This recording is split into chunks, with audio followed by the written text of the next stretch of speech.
Atheists have made the claim that the eye is wired backwards. And having used this charade to fault the supposed designer as being somewhat inept. You see, everything they say is not against us. We're just the covering. It's against responsibility to a personal creator. So atheists have for quite a few generations said the eye is wired backward. We could do a better job. The designer was rather inept. Well, class, let's see. As a matter of fact, the wiring does indeed face toward the incoming light. The wiring faces the incoming light? That's right. You mean the atheist might be wrong? Or might be right about this? Hang on, class isn't over yet.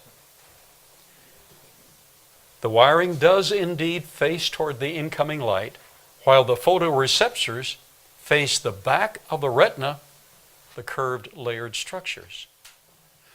You see, when light enters the eye and falls on the retina at the back of the eye, it has to go through 10 layers of the very back of the retina for the photocells to be activated. Whoops, maybe it is a jumbled, convoluted bundle of wires and nerves. Really? Let's see. Does this not appear to be a convoluted system? Well, let's see. Watch. Let us examine the actual evidence. Photocells are highly active and require a continual supply. Here's the key. We start with a conclusion. These photocells that make it possible for you to use 30% of your brain in just looking at this screen. You use 30% of your brain just in reading this. Okay, these photocells, to make that possible, are so highly active and require a continual supply of blood-rich nutrients. This blood-rich lake of nutrients lies behind the photoreceptors.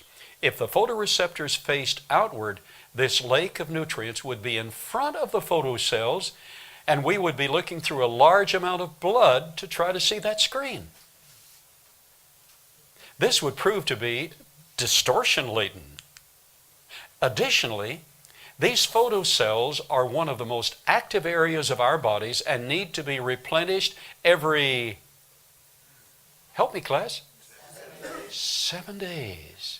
The eye repairs itself to make possible you're getting in the car to get to this museum to listen to this long lecture this morning. It had to keep repairing itself this week. Every 7 days, all of those photocells have to be replaced because it's so active for you to be able to see. Sight takes up what percentage of the brain? 30%. Wow. How do we dispose of the burned out debris? I mean, if it were not made ingeniously like this, and you had to look through all of that, it would be full of trash, blood and trash. The macrophages come to our rescue, acting as microscopic garbage collectors. These garbage collectors operate within the pooled blood, and if they were in front of the photoreceptors, it would be impossible to see clearly.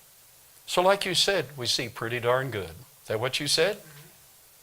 So how does the light get to the backward-facing receptors? Enter the specialized and spectacular Mueller cells.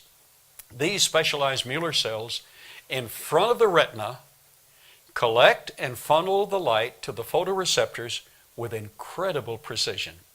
They work like fiber optics, only better, because they cover the entire surface of the retina, collecting and funneling the maximum amount of light, collecting it like this as a prism.